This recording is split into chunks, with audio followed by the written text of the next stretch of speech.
My early years were a crucible of self-deception. I would see the trend, understand the logic, yet allow my emotions to hijack the execution. Fear would whisper caution when I should have pressed. Greed would shout opportunity when I should have retreated. It was a constant war, fought in the silent chambers of my own mind, with my capital as the casualty. I learned, through the harsh lessons of depleted accounts, that the market doesn't care about your conviction if your hand shakes. It doesn't reward your insight if your patience breaks. The amateur believes the market owes him. He believes he can force its hand. He takes positions to large, hoping to accelerate wealth, only to find himself trapped. This is the first great illusion. You cannot bully the market. You cannot intimidate it. You can only observe, react, and respect its immutable laws. To survive, you must first understand your own limits. Size is survival. It is the shield against the unforeseen squall, the cushion against the inevitable reversal. To risk too much on one play is to invite ruin, not profit. It is a confession of your own psychological weakness, your inability to wait for the clearer, surer opportunity. Waiting, that is the true labor. Most men mistake activity for achievement. They believe they must always be in motion, always holding a position, always chasing the next rumor. They fear missing out more than they fear being wrong. This constant agitation is a drain, not just on capital, but on judgment. It blinds you to the obvious trends, exhausts your mental reserves, and forces you into rash decisions. I spent weeks, sometimes months, doing nothing but watching, observing, letting the market reveal its hand, slowly, patiently. This stillness, this deliberate inaction, is where true power lies. Waiting is work. It is the most demanding, yet most rewarding, discipline a trader can cultivate. It separates the speculator from the gambler, the master from the novice. The market offers endless temptation, a siren song of easy riches. It preys on the most fundamental human desire, hope. Hope that this trade will be different. Hope that the tide will turn. Hope that a losing position will somehow recover. I have seen men cling to losing trades, paralyzed by this very hope, watching their capital bleed away, day after day. They pray for a miracle, rather than admitting a mistake.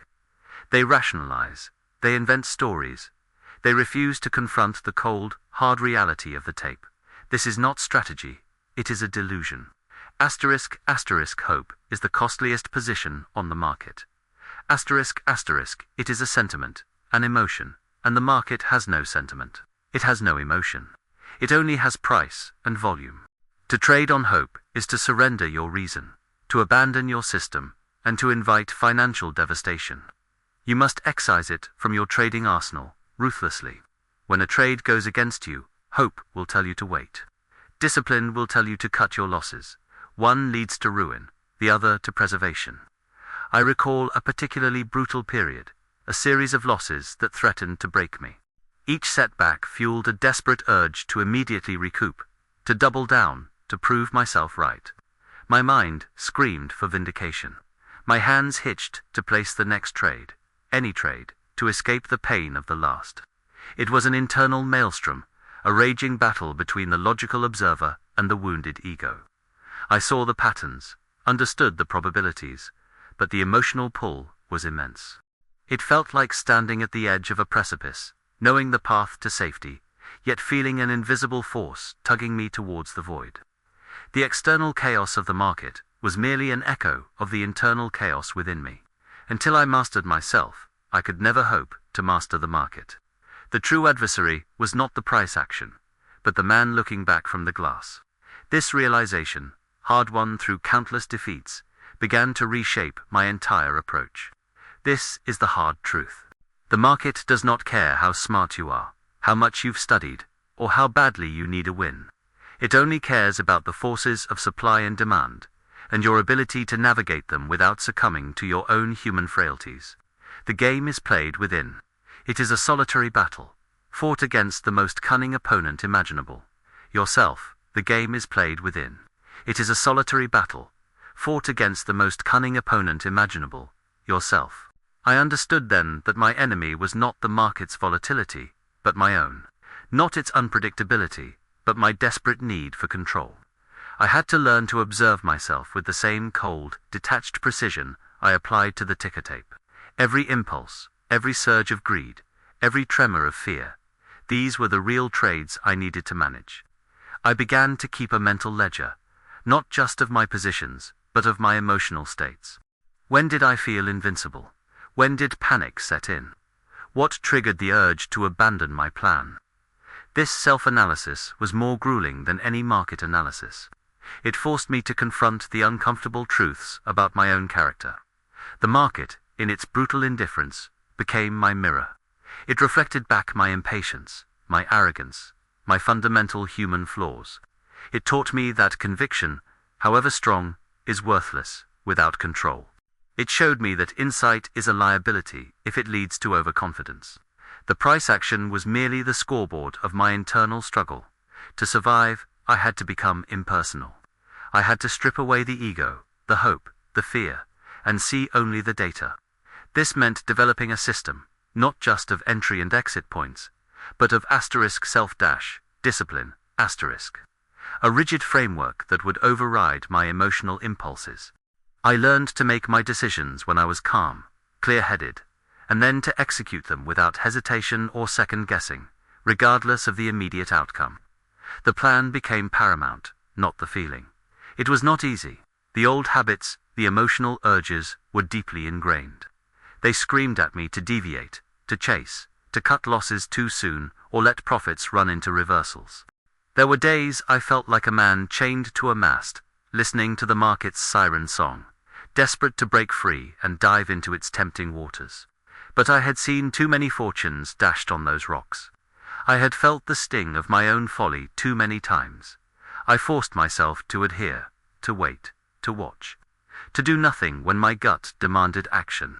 This period of forced inaction, of deliberate detachment, was where I forged my true strength. I learned that the market does not grant wishes.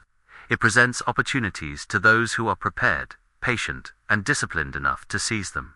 It does not care for your story, your struggles, or your desperate need for a win. It simply exists, a vast, complex mechanism of supply and demand. To personalize its movements is to invite ruin. To understand its impersonal nature is to begin to master yourself. I stopped fighting the market and started fighting the Livermore, who wanted to fight the market. The one who wanted to be right, who sought vindication, who craved the thrill. I learned that my greatest enemy was not external, but the internal chaos that mirrored the market's own. The market itself was merely a teacher, a harsh but honest one, revealing the weaknesses within me that needed to be conquered. Every loss was a lesson in self-control, every gain a reward for adherence to principle. The transformation began when I stopped blaming the tape and started examining the man behind it. The transformation wasn't a sudden flash of light. It was a grinding, agonizing process of unlearning decades of instinct. The market had been my foe, then my teacher, then finally, my mirror. It showed me the arrogance in my quick profits, the fear in my hesitant entries, the desperation in my oversized positions. I had to dissect every trade, not just for its outcome, but for the state of mind that drove it. Was it conviction, or was it ego? Was it patience, or was it paralysis? I learned to question every impulse. That sudden urge to buy, when the price was running, it was usually greed, not insight. That tremor of fear, urging me to sell a winning position too soon. It was often a lack of faith in my own analysis, or a deeper fear of losing what I had momentarily gained. These impulses, these raw human reactions, were the real enemies. They were subtle, insidious, and masked themselves as intuition. But intuition, I discovered, is only reliable when stripped of emotion. The market doesn't care about your feelings. It doesn't care about your hopes or your fears. It simply moves. And to move with it, to profit from its currents, you must become equally dispassionate. You must become a machine of observation and execution.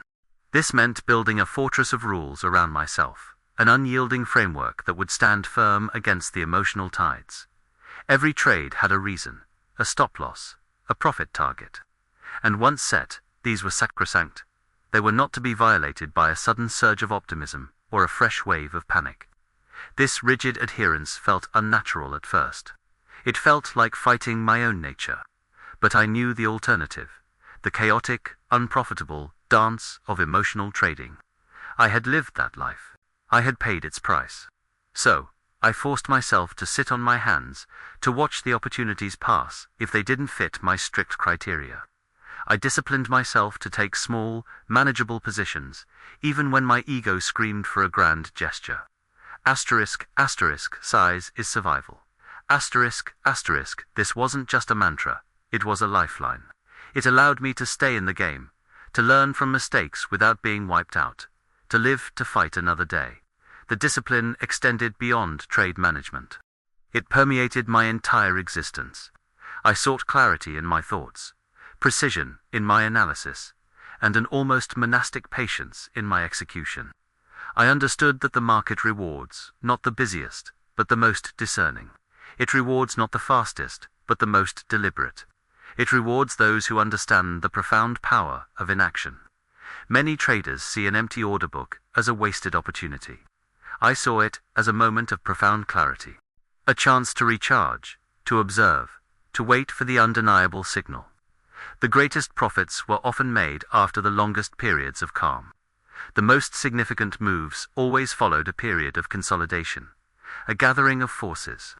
To jump in too early was to bleed capital, to expose yourself to unnecessary risk. Asterisk, waiting is work. Asterisk, it is the grunt work of trading, the unseen labor that separates the men from the boys. It is the active process of filtering noise, of letting the market prove itself, rather than trying to force its hand. I began to see the market as a vast, living entity, with its own rhythms and breath. It wasn't something to be conquered, but something to be understood. And to understand it, I first had to understand myself, my own vulnerabilities, my own strengths. The temptation to cling to a losing position, fueled by a desperate hope for a turnaround, was a constant battle. I had watched men lose everything, holding on to a dead trade, paralyzed by the belief that it must come back. They confused hope with strategy. They confused stubbornness with conviction. I had been that man. I remembered the gnawing anxiety, the sleepless nights, the rationalizations. The market, however, is a relentless truth-teller. It does not negotiate. It does not compromise. It simply takes. And what it takes most readily is the capital of those who trade on sentiment. Asterisk, hope is the costliest position on the market. Asterisk, it blinds you to the facts, distorts your judgment, and drains your account. It is a poison. I had to learn to cut my losses instantly, brutally, without a moment's hesitation. The moment a trade went against my predetermined stop, it was gone. No arguments, no prayers, just execution. This detachment, this surgical precision, was not born of indifference. It was born of a deep respect for the market's power, and a profound understanding of my own psychological limitations. I learned that the market doesn't care about your past wins or your future aspirations. It only cares about the present moment, the current price, the immediate forces at play. To bring your emotional baggage into that arena is to guarantee your defeat. My trading shifted from a fight against the market to a dance with hit. I became less concerned with predicting its every twist and turn, and more focused on reacting intelligently to what it presented. The goal was no longer to be right all the time, but to be profitable over time. This meant embracing small losses as tuition, and letting profits run when the market affirmed my position. It meant seeing the market not as a personal challenge, but as a vast, impersonal current to be navigated with skill and discipline. The greatest lesson was not about charts or numbers. It was about character. It was about developing an internal fortitude that could withstand the market's relentless pressures. It was about building a mental framework so robust that fear and greed could not penetrate it. The market became a crucible, burning away my weaknesses, leaving behind only the essential elements of a disciplined trader. It was a painful, often humiliating education, but it was the only path to true mastery. The path was not a straight line. It was a labyrinth of false starts, momentary triumphs, and crushing relapses. Each time I thought I had conquered a weakness, the market, with its infinite cunning, would expose another. I would find myself staring at the tape, my mind clear, my plan precise, only to feel a tremor of doubt, a surge of impatience, an echo of the old, impulsive Livermore. The battle was never truly won. It was merely managed. I learned to recognize the subtle shift, the slight tightening in my chest, the fleeting thought of what if these were the early warnings.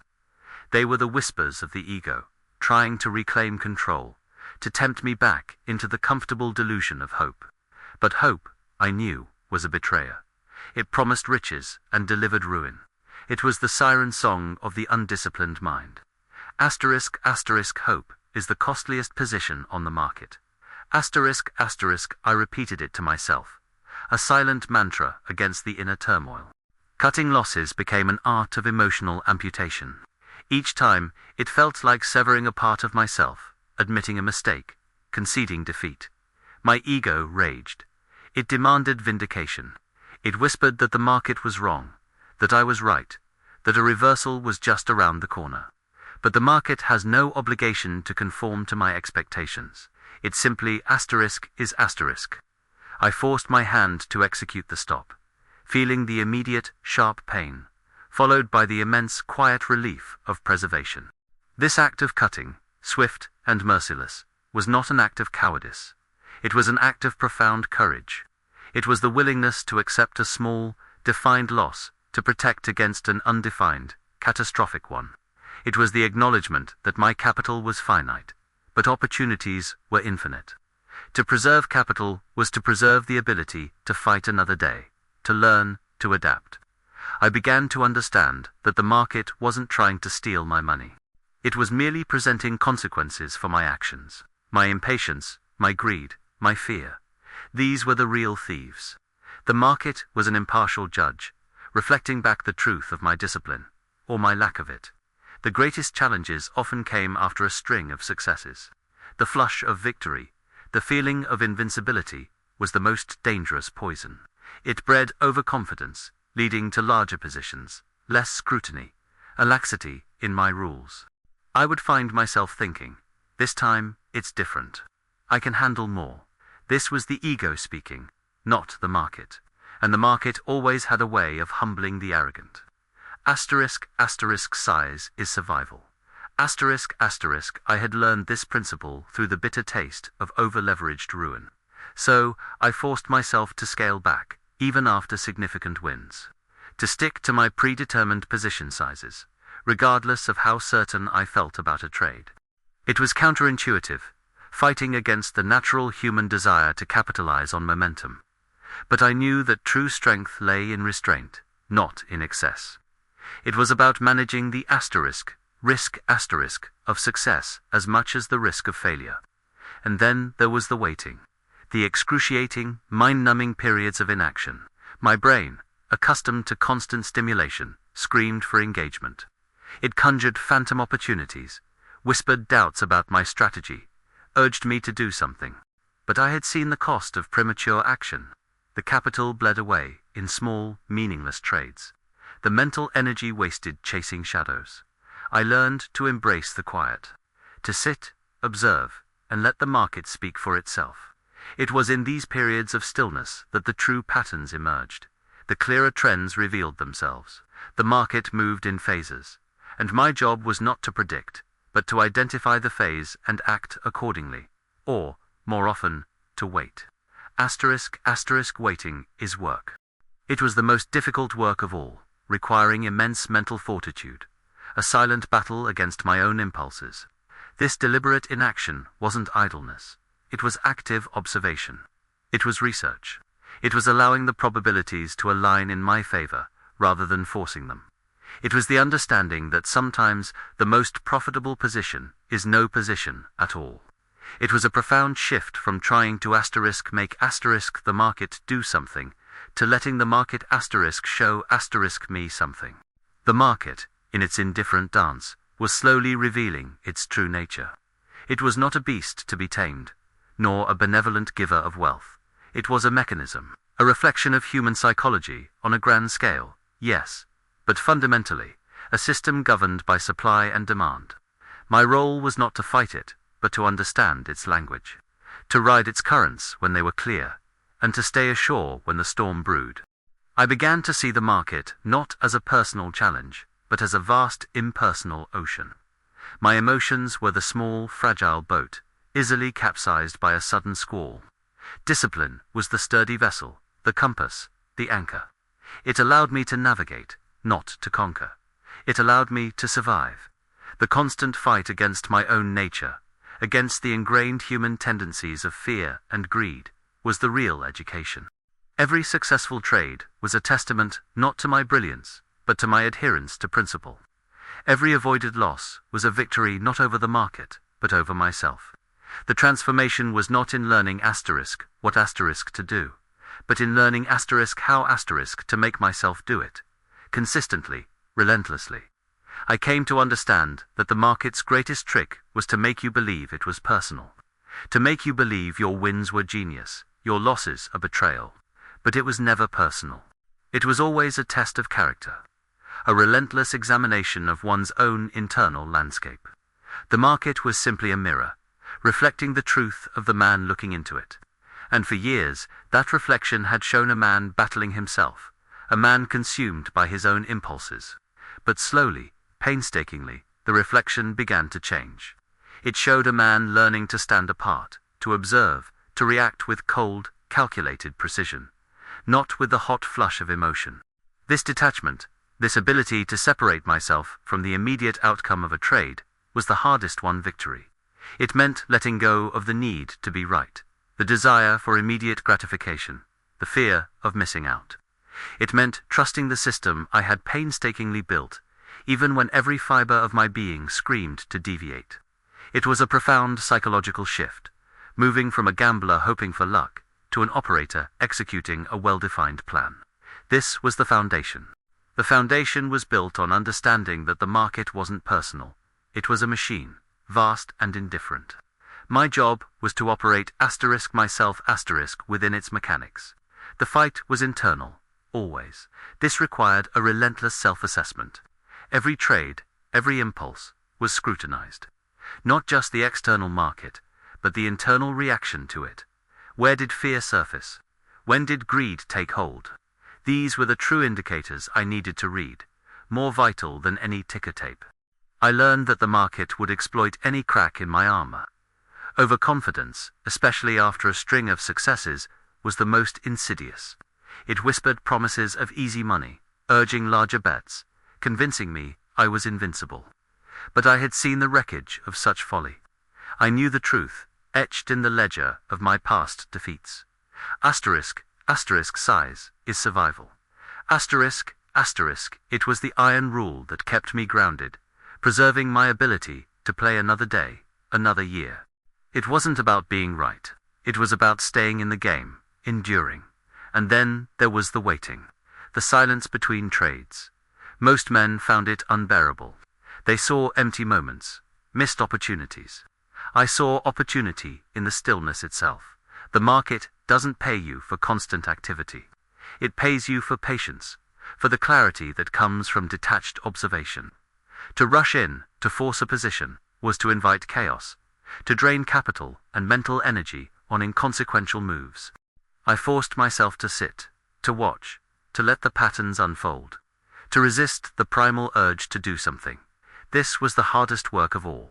It was a constant battle against the internal clamor, the fear of missing out, the restless ego demanding action. But I had learned its profound value. Waiting is work. It was the invisible labor that yielded the greatest rewards, allowing me to identify the truly significant moves, rather than chasing every ripple. It separated the master from the amateur. The market, in its cold efficiency, exposes every emotional vulnerability. The most dangerous, the most seductive, was hope.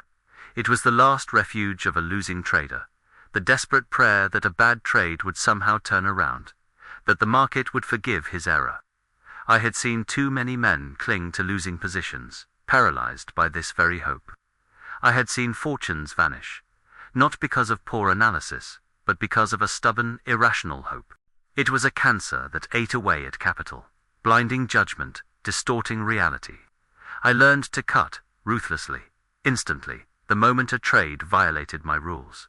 No negotiation, no sentiment. Asterisk hope is the costliest position on the market. Asterisk, it was a lesson carved in losses. A truth I could never forget. A principle I now lived by. This wasn't just about following rules. It was about fundamentally changing who I was, at my core. The market demanded a new kind of man. One who could observe his own mind with the same dispassion he applied to the ticker tape. One who could separate himself from his capital, seeing it as ammunition for the next battle, not a measure of his personal worth or ego. The market became my strictest confessor, my most honest mirror. It reflected back every weakness, every insecurity, every fleeting moment of arrogance. It didn't judge. It simply showed me the truth of my internal state through the balance of my ledger. Every profit was a reward for discipline.